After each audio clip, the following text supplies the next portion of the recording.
कटघरे में परीक्षा तंत्र है, इसीलिए सवाल हुआ कि क्या प्रतियोगी परीक्षाओं में ठेका प्रथा बंद होनी चाहिए। और 98% करीब 100% दर्शक मान रहे हैं कि हाँ, निजी हाथों में तो कम से कम परीक्षाओं को नहीं दिया जाना चाहिए। ऐसे हालात में रास्ता क्या होगा और कैसे तय किया जाएगा? भागीरथ जी, आपके पास आऊँगा सुझाव के लिए। निजी हाथों में परीक्षा पर बिल्कुल बैन लगा दिया जाए, एकमात्र विकल्प।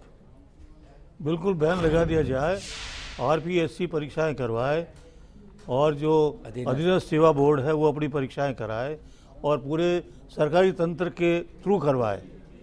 और प्रेस वगैरह भी जो है इस तरह का हो, ऐसी जगह से प्रिंट करवाया जाए कि जहाँ किसी को कानों कान हवा नहीं लगे।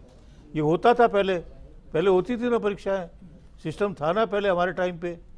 लेकिन अब जो है धीरे धीरे सारा हो गया, क्योंकि पनिशमेंट किसी को मिलता नहीं है, पकड़ा कोई जाता नहीं है, कोई पकड़े जाते हैं तो छूट जाते हैं। तो ये देखिए, पहले हम गड़बड़ होने की का रास्ता देवें और फिर पकड़ें, फिर उनको छोड़ दें, तो आगे से आगे परपेचुएट हो रहा है, बढ़ रहा है। इसको रोकना चाहिए, निजी हाथों में तो कतई नहीं देना चाहिए।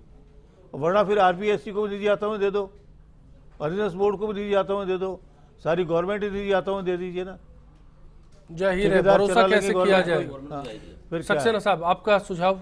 मैं ऐसा समझता हूँ अश्विन जी कि ये जो गड़बड़ी है इसको एक ऑर्गेनाइज्ड क्राइम के रूप में देखा जाना चाहिए और इसके लिए अलग से नियम, अलग से कानून बने और ऐसे लोगों को कठोर से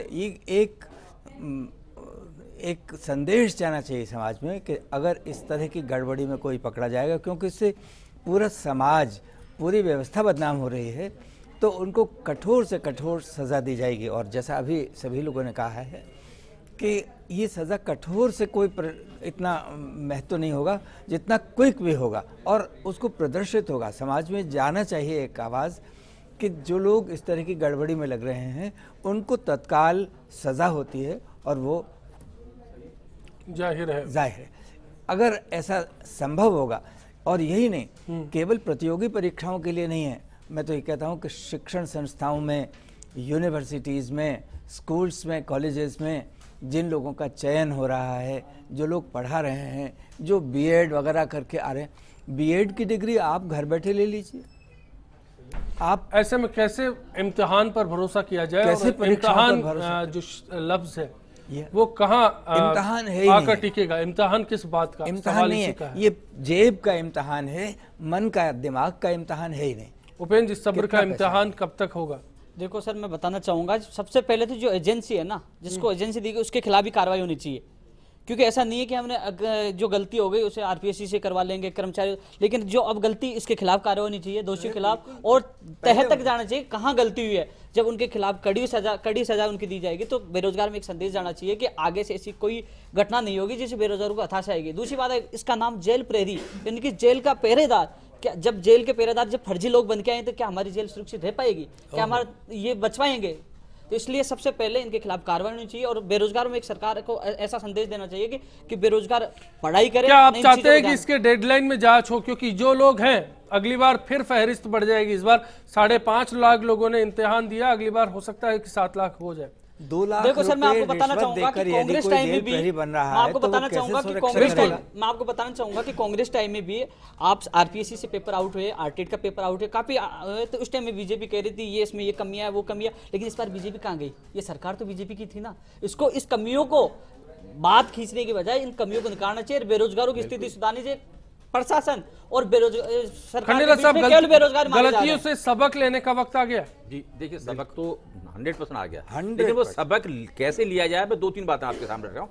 एक, मैंने पहले आपसे कहा, आरोपित पर आरोप सिद्ध करने का दायित्व जो है उस पर स्वयं पे डाला जाए, ऐसा कानून में परिवर्तन किया जाए तो कुछ नहीं होगा। दूसरी बात मैं कहना चाह रहा हूं, जो परीक्षा से संबंधित लोग हैं उनकी पहले परीक्षा ली जाए। मैं फिर आपसे कह रहा हूं, ये बहुत छोटी बात नहीं है, उनकी परीक्षा ली जाए। नहीं तो जो कुछ नहीं जानते हैं वो पेपर्स को चेक करते हैं, मैं जानता हूं इस बात को।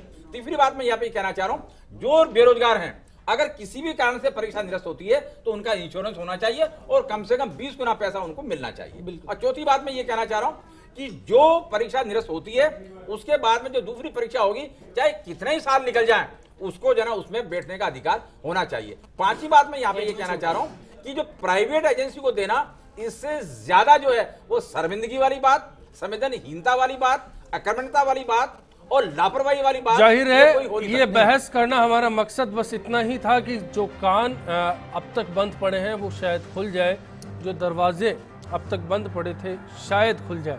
उम्मीद यही करेंगे कि जो प्रशासन सोया है, जो शासन सोया है, शायद इस मर्तबा जाग जाए, क्योंकि बेरोजगार चुप नहीं रहता।